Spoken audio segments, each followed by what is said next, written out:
इंसान के पास बुद्धि एक ऐसी शक्ति है जिसके इस्तेमाल से वह हर बात की व्याख्या और परिभाषा अपने स्वार्थ के अनुसार गढ़ लेता है।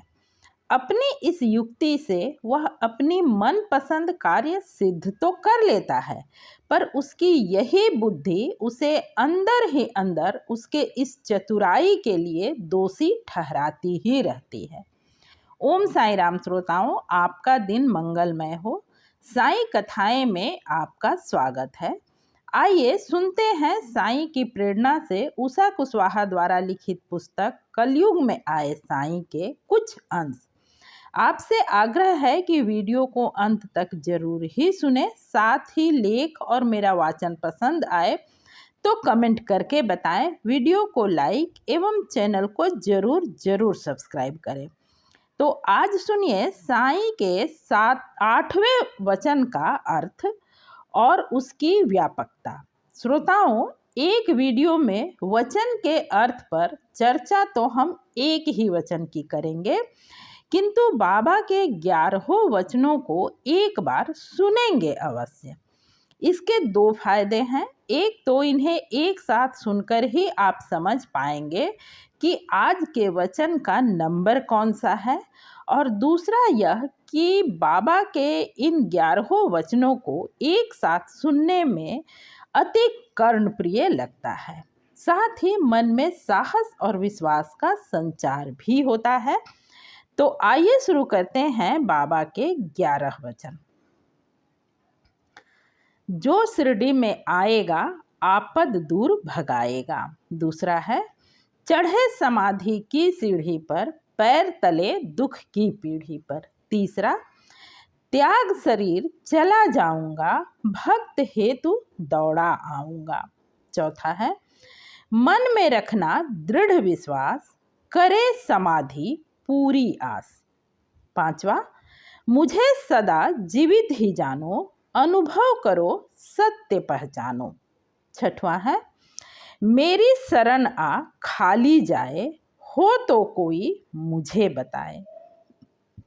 सातवां है, जैसा भाव रहा जिस जन का, जैसा भाव रहा जिस जन का वैसा रूप हुआ मेरे मन का। आठवां जो आज का वचन है, भार तुम्हारा मुझ पर होगा वचन न मेरा झूठा होगा। भार तुम्हारा मुझ पर होगा वचन न मेरा झूठा होगा। नौवां, असहायता लो भरपूर जो मांगा वह नहीं है दूर। 10वां, मुझ में लीन वचन मन काया उसका ऋण ना कभी चुकाया। 11वां और अंतिम वचन है, धन्य धन्य वह भक्त अनन्य मेरी शरण तज जिसे ना अन्य।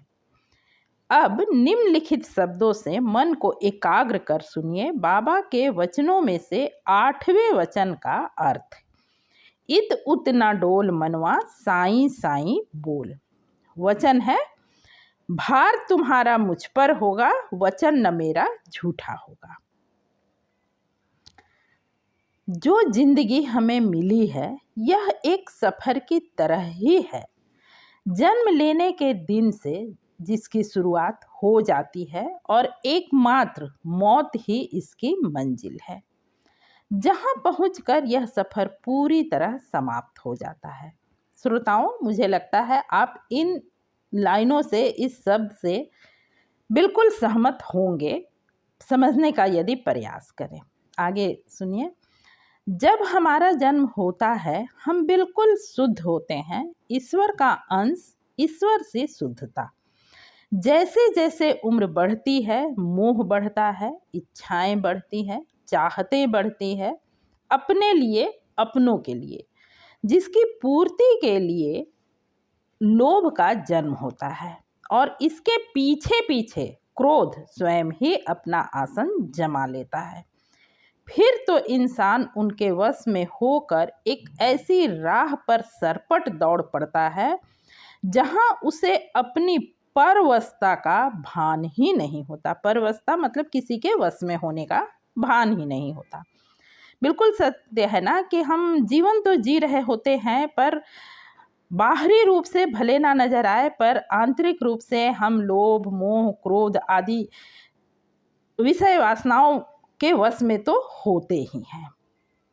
आगे सुनिए, इंसान के पास बुद्धि एक ऐसी शक्ति है जिसके इस्तेमाल से वह हर बात की व्याख्या और परिभाषा अपने स्वार्थ के अनुरूप गढ़ लेता है।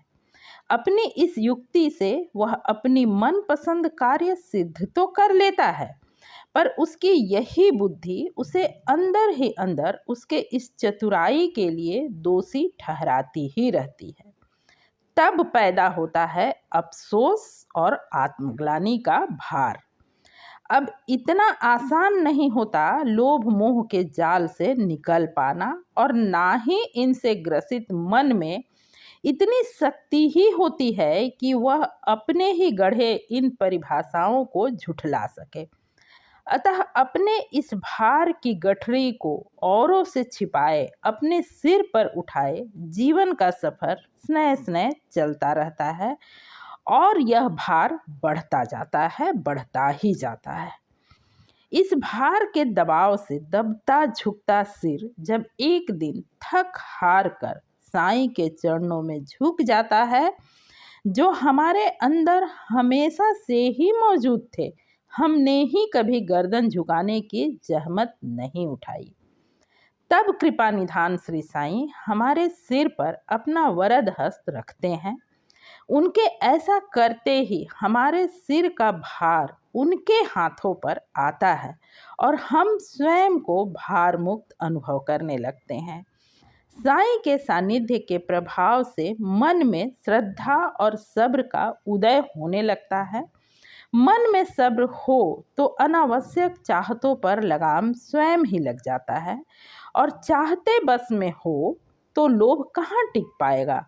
जहाँ लोभ न हो, बेलगाम चाहतों को पूरी करने का मोह न हो, वहाँ क्रोध का क्या काम। श्रद्धा से मन में विश्वास पैदा होता है, और फिर लोभ मोह से मुक्त शुद्ध ईश्वर का यह अंश विश्वास से भरे कदमों से अपनी पूर्णता की सफर पर बढ़ चलता है। आज के लिए बस इतना ही। यह लेख और मेरा वाचन पसंद आया हो तो वीडियो को लाइक और चैनल को ज़रूर सब्सक्राइब करें। वीडियो पूरा सुनने के लिए हार्दिक धन्यवाद। ओम साईं राम।